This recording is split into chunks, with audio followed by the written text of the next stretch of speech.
Hello and welcome to Wake and Jake. Myself, Jake Storielli, producer BBD. Happy Jeff Passan Day to all those who celebrate May 13th. Baseball season in a fun spot. We just did our first ever power rankings on Talking Baseball. Not going to dive too much into that. There were some fun thoughts that came out of it, and I got into the team stats. I'll do a little baseball around the horn. Watched a ton of ball this weekend. I guess shout out DraftKings. I've been placing a lot of little bets on games, and that's made me tune into the games more, and that seems good for my lifestyle because I talk about baseball a lot. So that's something I have to be careful with, but saw a lot of things from around the league that I want to talk to you about, and it's still sports apocalypse season. Huge Edmonton Oilers game last night. No, not going to talk about hockey. Might mention the Rangers because we're rooting for them in this office. But basketball, I got to take a slight victory lap, and I hope you took it with me. After game one of Nuggets Wolves, I said, just a weird sports thing. I have no actual inside info or hints, tips, or codes. Real ones, remember having to search those for video games on the internet. After game one, where the Wolves won, it was it seemed like an NBA game that was going to be, the Nuggets would come back at the end and it would come down to a final shot. Wolves kind of ran away with it. I had a weird feeling that it was going to be just road team wins the first four games. Because we see that in sports every year now, and maybe it's a motivation thing. Maybe it's whatever. But Nuggets, man, they so lame, but they showed like heart of a champion. And that's why lame things sometimes work out in sports and in life. So we'll talk about more of that coming up later. Because the NBA playoffs actually, I've enjoyed them probably more than I thought. Except the East. We'll get there. Let's do some baseball.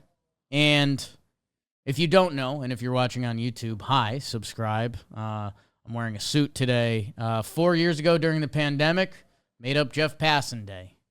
So dress like Brother Jeff. Maybe I'll give him a call in the middle of this episode. See if he picks up. See if he says something appropriate. See if BBD has to edit it out. But we'll go from there. We did power rankings for the first time on Talking Baseball. I think we had some hesitations in the past because feels like a generic thing, but we're at the quarter pole of the season. You obviously know the big movers and shakers, like, Houston. It's probably started the year in everyone's top 6, 7, 8 teams. They've been one of the bottom 6, 7, 8 teams in baseball. We'll see if they can turn it around. They've been hitting, which I'll get to that in a second. I think the fun of the exercise, trying to sort the middle right now, is ridiculous. Trying to decide who you like more, whether you just want to stay in the West and Texas Rangers or Seattle Mariners. Seattle Mariners, their pitching has fully clicked. It's kind of what everyone dreamed of before the season. They just took the AL West first place spot because Texas got swept by the Rockies. Texas hasn't felt like they've clicked all year.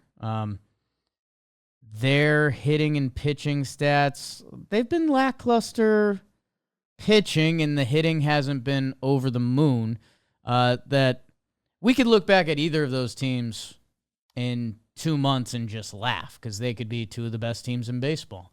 Mariners, again, it's glass half full, glass half empty season. Are the Mariners going to hit? Because they'll be a top 5 team.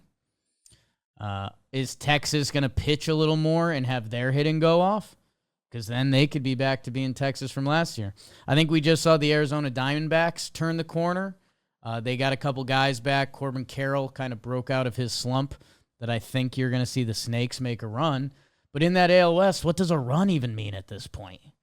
Like an 8-5 stretch if you're an NL West team. I think that's a pretty good run right now because that division is deep. Trying to divide up the AL Central teams, I was laughing because I wanted to look at some team stats, and we've done some of this on here. I think 2 weeks in, I did a lot of team stats because I didn't want to, talking about players 2 weeks in, you could get hurt because as we just looked up Gary Sanchez's stats from 0 for 12 to he's been like a 965 OPS since the start of the season.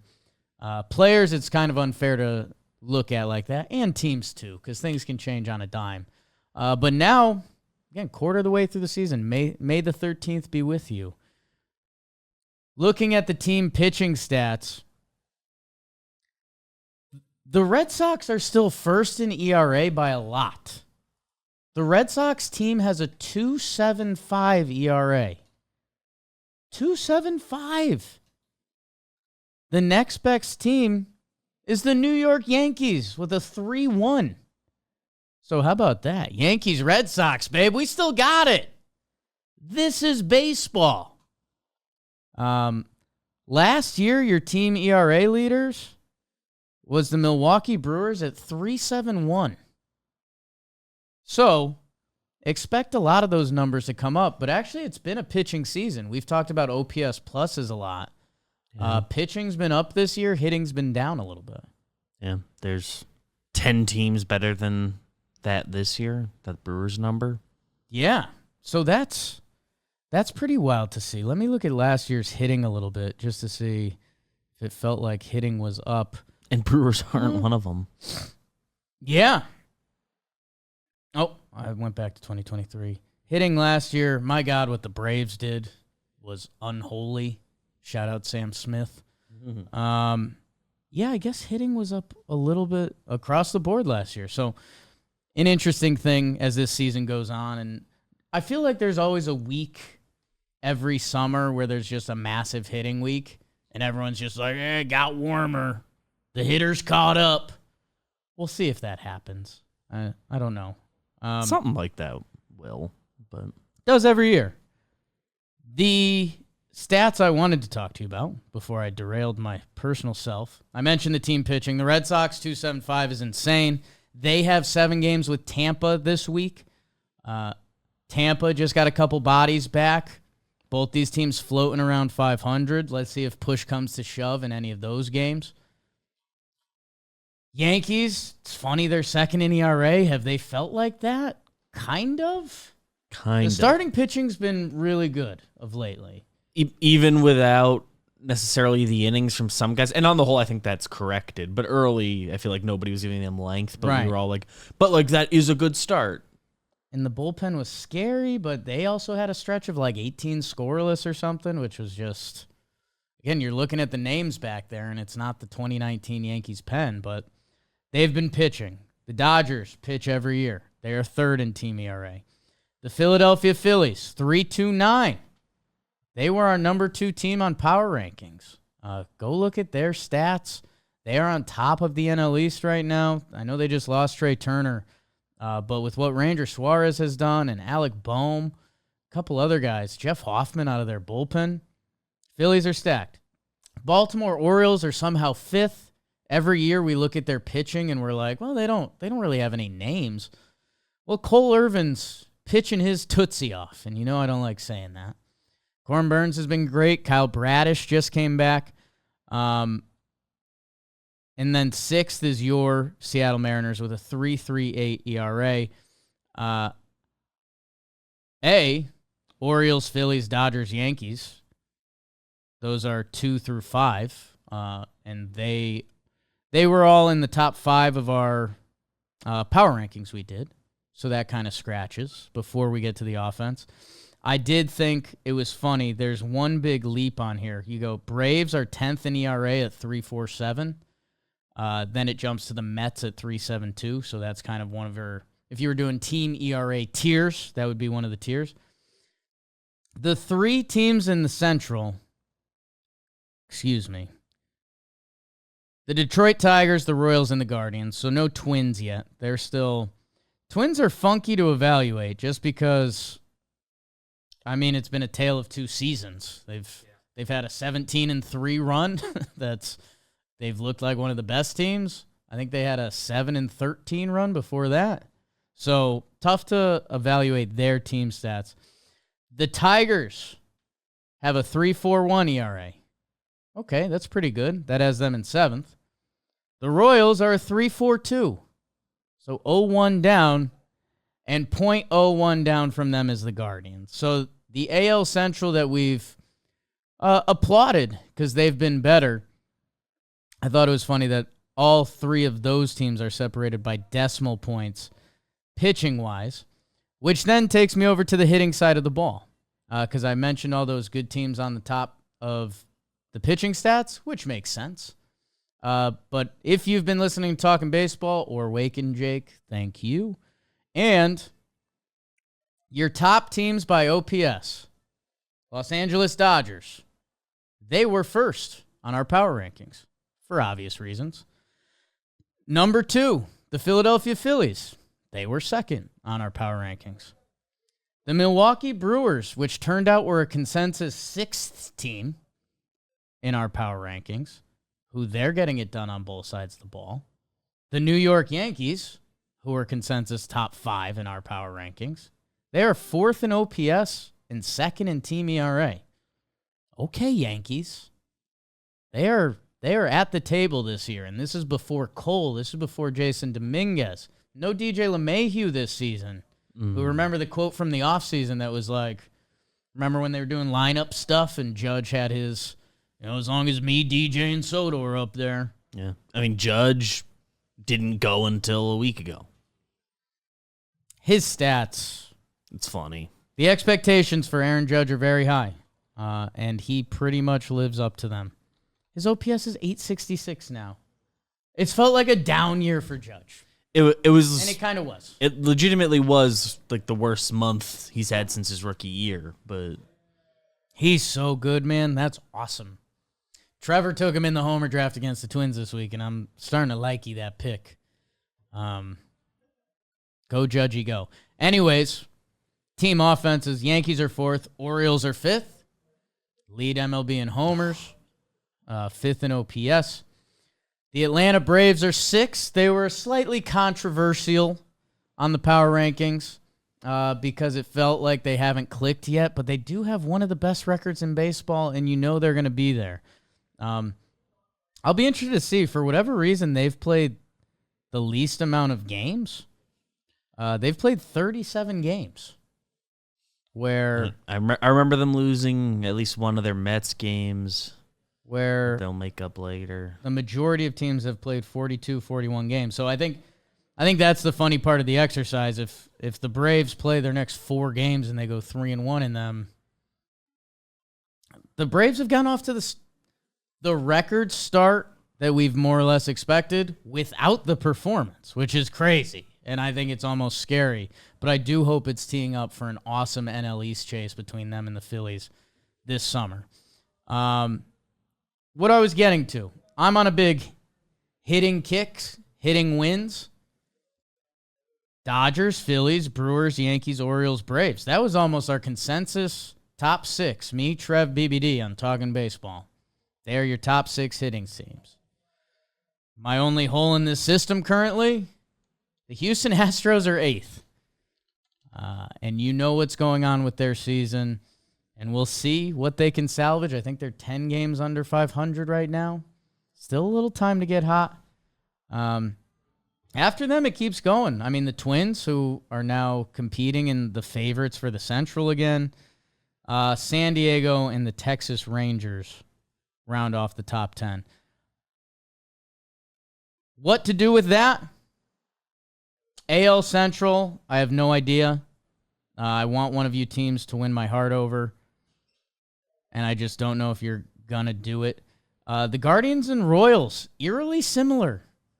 If the Royals were named the Guardians, how about here's a fun exercise for you.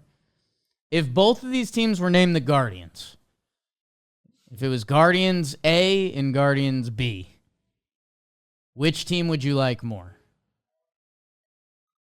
It's an interesting conversation because I don't know. The Royals' history, especially recently, gets in the way. I mean, do you like Bobby Witt over J-Ram? They're close. Yeah, I mean, I was about to say something about leaning on Cleveland having an MVP candidate, then I remembered Bobby Witt, who right now is much more of an MVP candidate. Bobby Witt and J-Ram. Let's say they go toe for toe. Okay. Salvi And Naylor? Is that your comp? Sure. Pasquantino and Kwan? Like, again, it starts getting weird because these guys have very different ball games. Michael Garcia and Andres Jimenez? I don't know.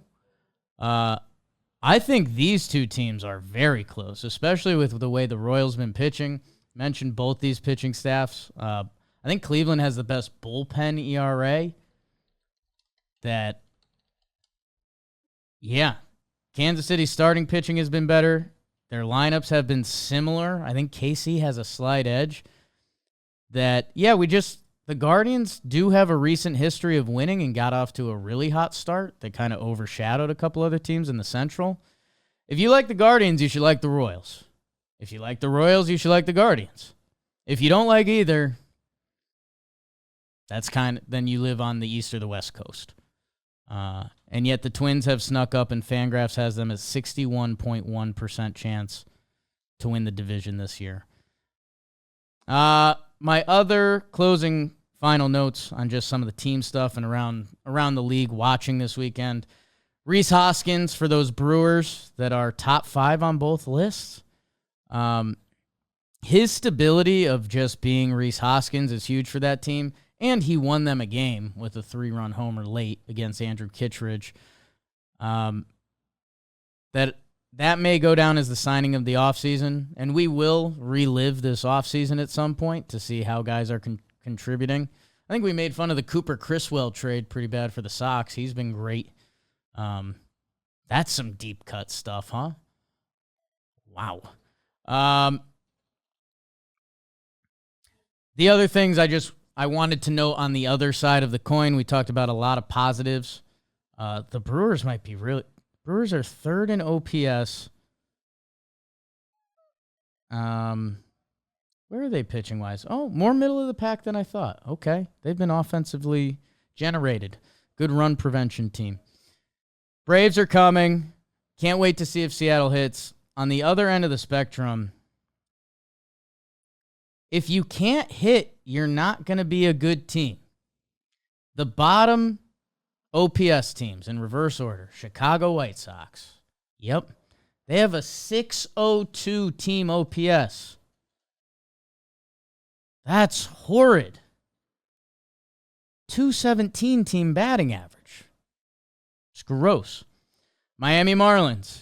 Yep. St. Louis Birds. Makes sense, unfortunately.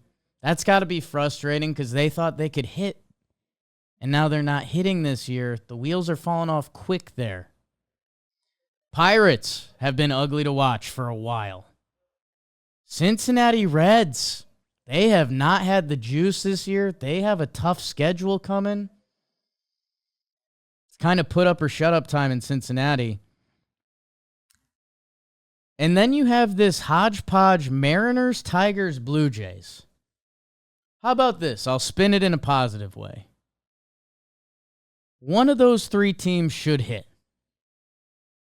And maybe Mariners are coming. Julio's been a slow starter. We've talked about that here in Talking Baseball. Maybe the Blue Jays light bulb needs to go off, and I know Vladdy's picked it up. They had a nice comeback win. Will Bichette pick it up? Who else? Or the Tigers, if they can just become middle of the pack, I think their pitching has a chance to be plus.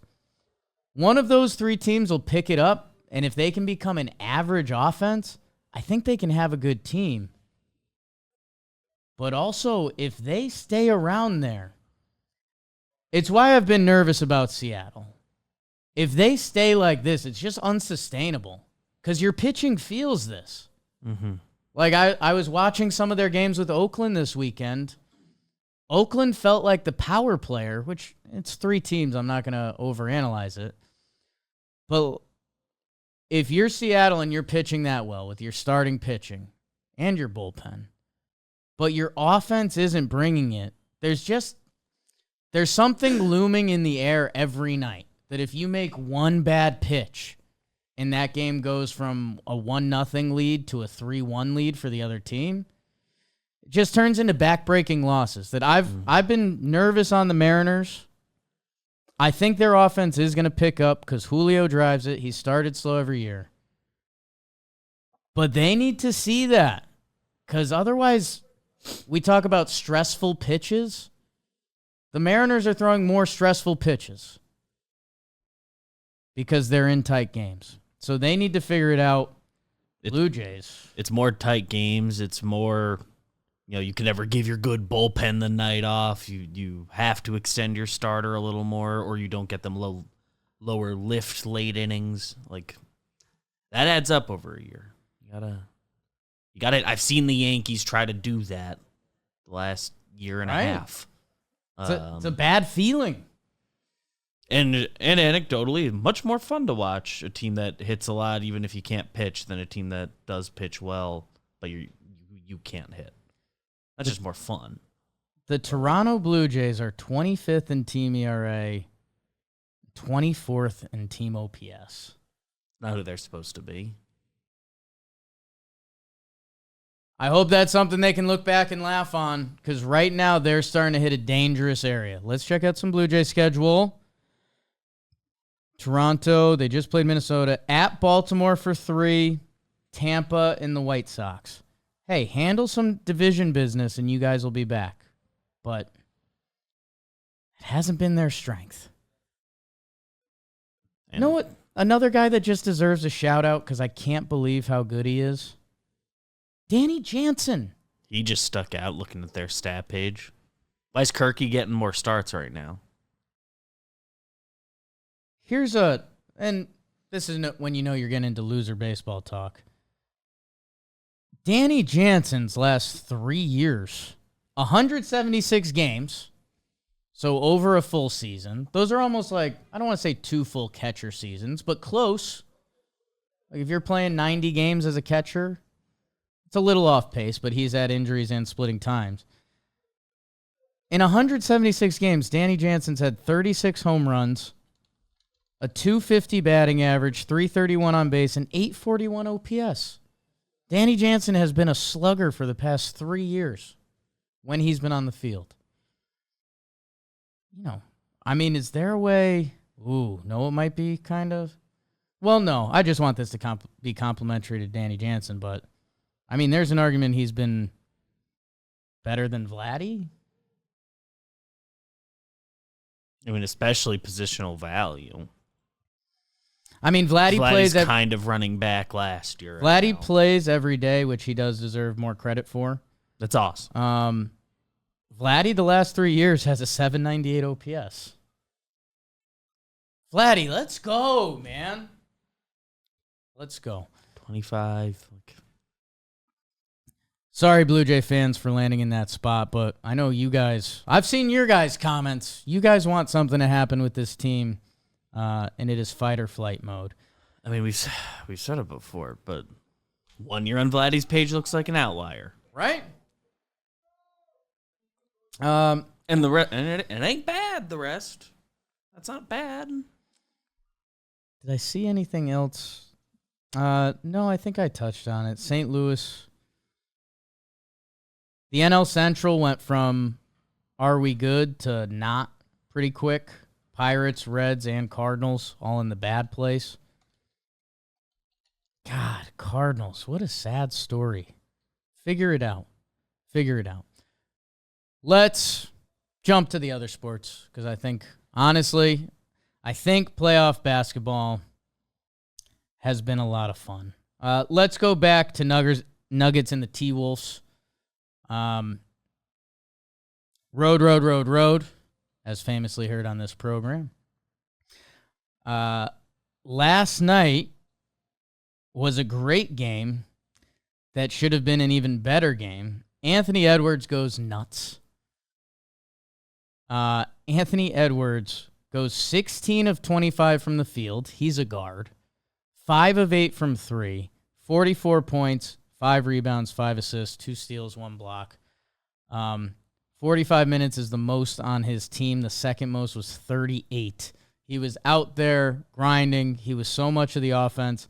He needed a little help from Towns or Conley or somewhere else, Nikolai Alexander-Walker. and he didn't get it from those guys. Towns was 5 of 18. Nikolai Alexander-Walker, 1 for 7. And the biggest thing that happened in this game, and if you were watching in live time, it's again where the NBA can kind of win over other sports. T-Wolves are scrambling. Nuggets went nuts for a little bit. I think they made 9 straight baskets at one point, and I think Joker was on the bench for a part of that run. T-Wolves were in scramble mode all night. In the first half, they scrambled to get back in it. They did. They got it to about 7 points. Nuggets hit a 3. Okay. They turn it over. Nuggets get another 2. There's 1 point something seconds on the clock. They throw a prayer pass down the court. Jamal Murray picks it off, hits a half-court shot right before the half, right in front of the sideline with the guys on the call. Kevin Harlan is screaming, standing up in his seat right in front of Jamal Murray. Jamal Murray has come alive in this series, and it's been the difference, along with Aaron Gordon, 11 of 12 from the field last night.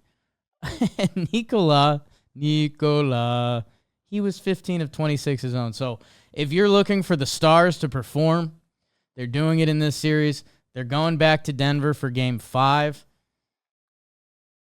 If someone tells you they know what's going to happen, I think they're lying to you. I texted... Our Sweet Lorenzo texted me this weekend. Go check out Swamp Donkey Radio if you're looking for some more sports. And he texted me saying, like, dude, you might be able to eat on your road game winning quote. Because he had heard that. And I was like, yeah, whatever. Just another day. And during Game 3, I texted Nuggets in 7. I think they have shown the championship pedigree. Like, we went so fast on the T-Wolves. Ant is next, and this is another level of defense and all of that. I thought the Nuggets would punch back. I didn't think they'd punch back this well. If it goes 7, it's in Denver. And I don't know. I just believe in what the Nuggets do.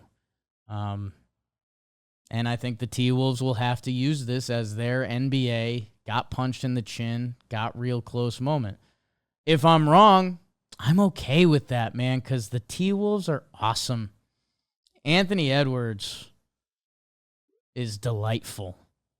The vigor he plays with, getting to the rim at will with such power. Him and Jamal Murray had a collision that you just don't see on a basketball court a lot. Where it was a playoff foul.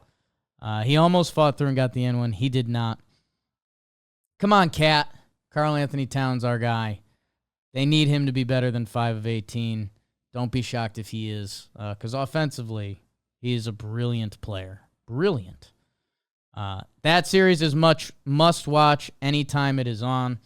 Boston and Cleveland, I think, might get put to bed tonight.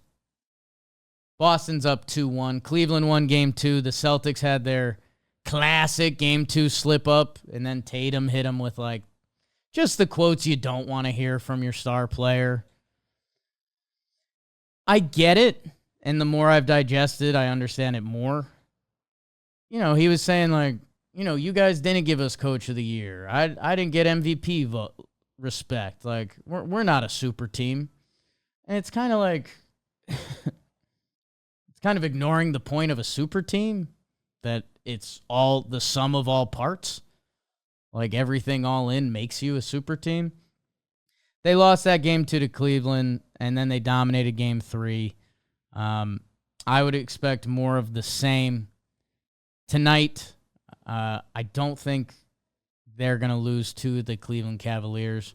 If they do, people will be on their ass again, and Tatum will get all the hate.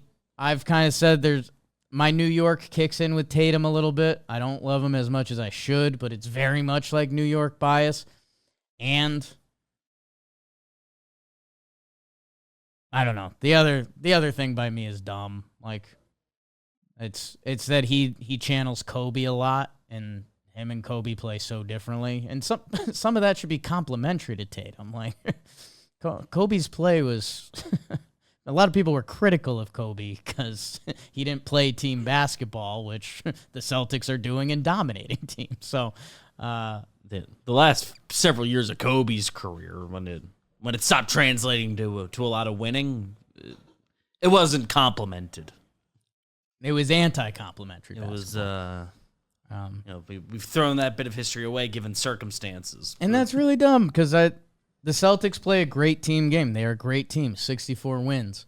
And, listening to Simmons or Russillo talk about it, they're just playing the matchups on a given night. That Max Strus was guarding Jaylen Brown, and that's a mismatch. So they fed Jaylen Brown. If Strus was on Tatum, they went to Tatum. So they're not a super team yet. Tatum's right about that. And the other thing he was right about in that press conference is, like, they're going to lose games.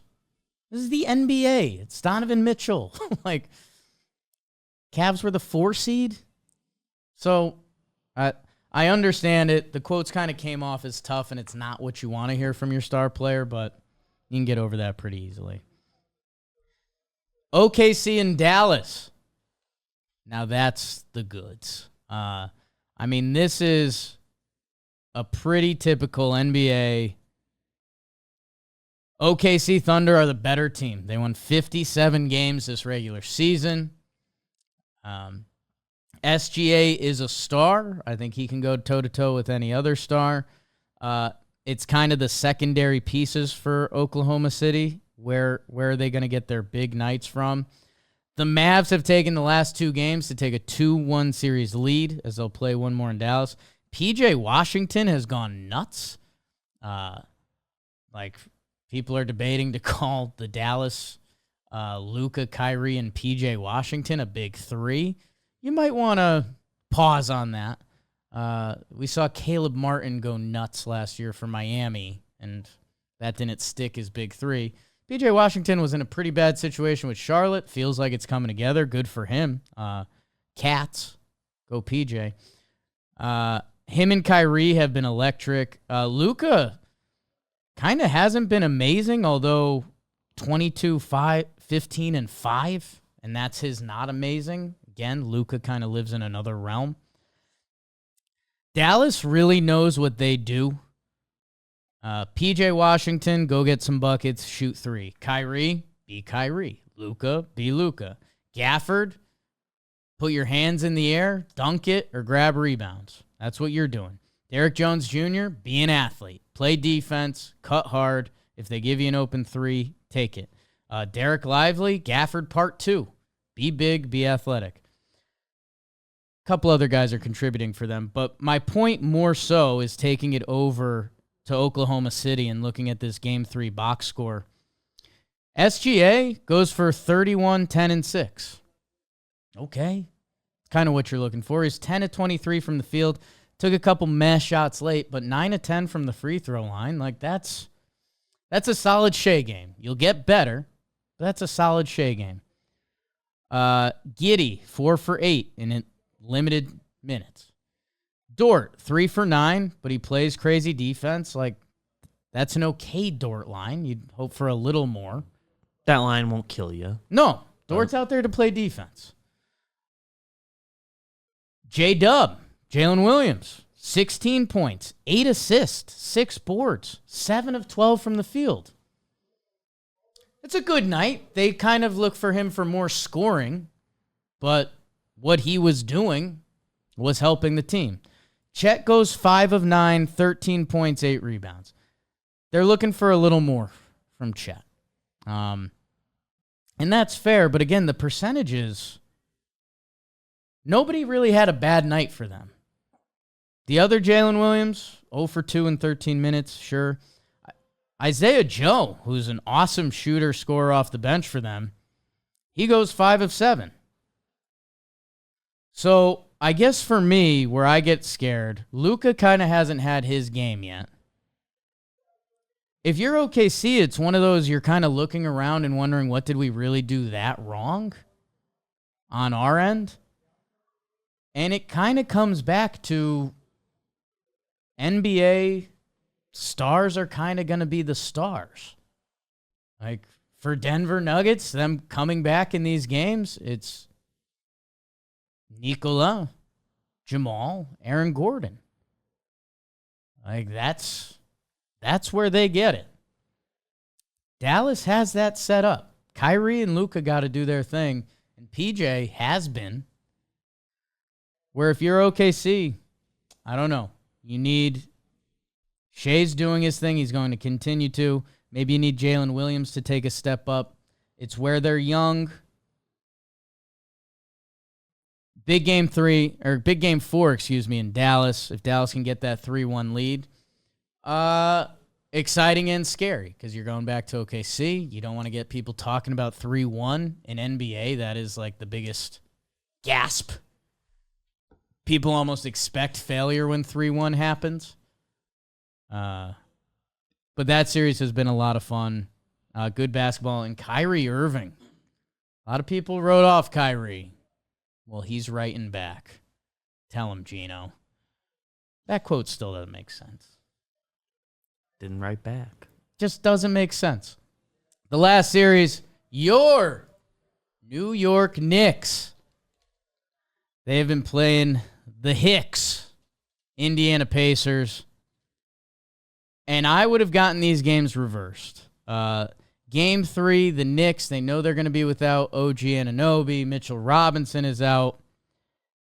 Pacers going back down 2-0, season on the line.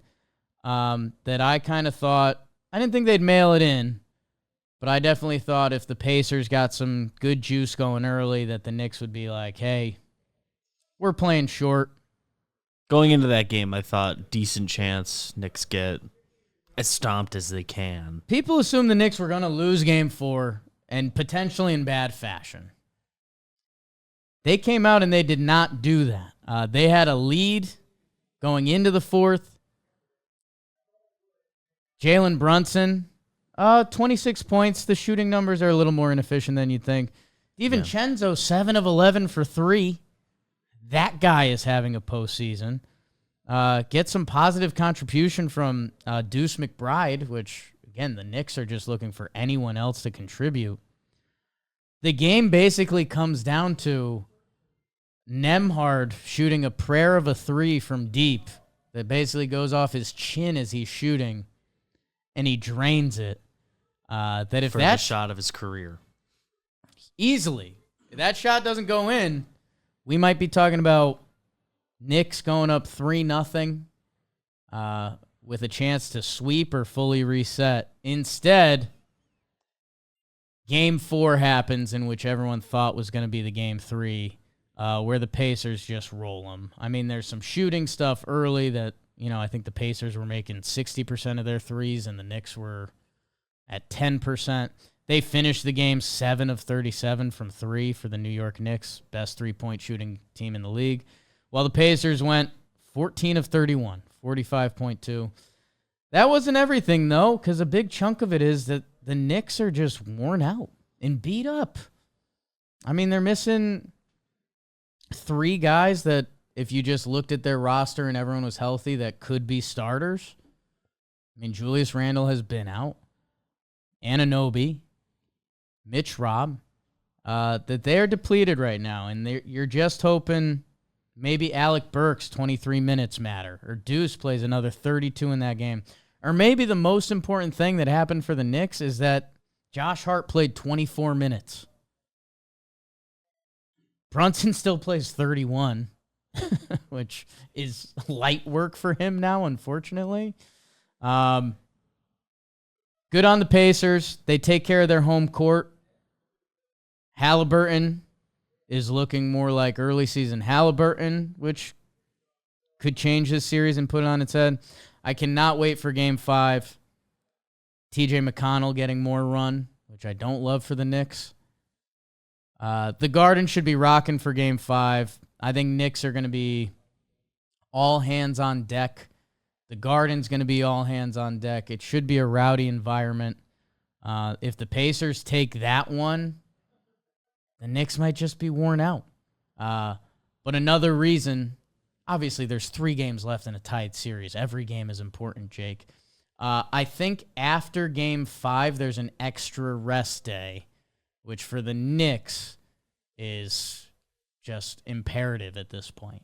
Mm-hmm. The Pacers are so deep. If the Knicks had the Pacers bench, this series might be over. The Knicks are just working with it's half a team. Nothing. And they still have a chance. So it'll be funny.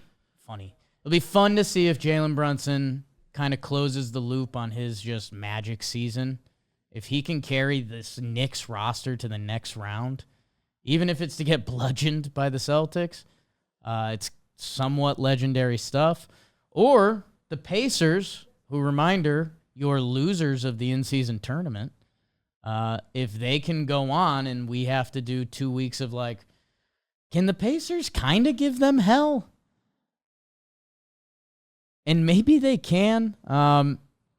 Something that probably needs to be acknowledged a little more.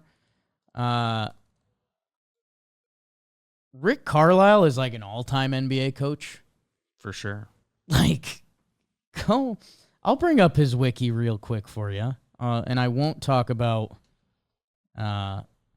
when he was playing in the CBA for the Albany Patroons. I will. 01-03 Detroit Pistons. He passed the baton of that team to Larry Brown, which kind of tough. Yeah. And those are 2 50-win teams.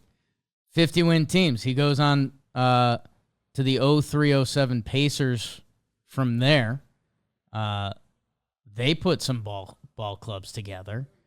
And then he goes to the Mavericks, and he wins Dirk Nowitzki NBA championship. That team that's famously Dirk and a bunch of other guys. Guess who should get a chunk of credit for that? I mean, it's Rick Carlisle. So, I don't know. I don't know how that series is going to end. I would have to assume Vegas. Who does Vegas have as the favorites at this point? Let's see. Because in my head, it's Indiana. The Knicks are worn out. Knicks. They do have the 2 home games. How does it take that long? Series winner.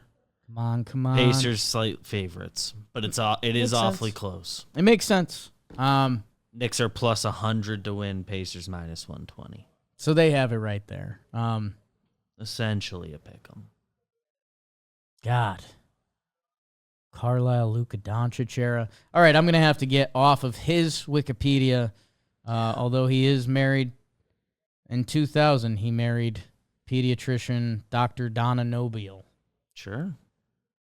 Wikipedia is a weird place, huh? It's nice. He's an Rick Carlisle's an avid pianist and private pilot. Okay. Get me off of this page. Hey. Important note on Game 5 of the Knicks series. I'll be there. Wow. Go Pants, BBD. Thank you guys for tuning in. I hope you're enjoying the sports apocalypse. I know I didn't talk hockey because there's not going to be much I can add to you. I'm still watching.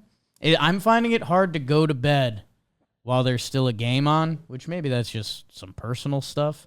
But I did watch Florida take a 3-1 lead on Boston yesterday, and Vancouver take down Edmonton, while the Rangers hopefully go for the gentleman's sweep tonight. And I'll probably end up watching Stars Avs too, because why not? Lived in both those cities. People forget that. Yeah. How about that? Thank you guys for tuning in. Enjoy the sports. We'll see you Wednesday. Subscribe, and Wake and Jake is a production of Dan Patrick Productions, John Boy Media, and Workhouse Media. We'll see you guys.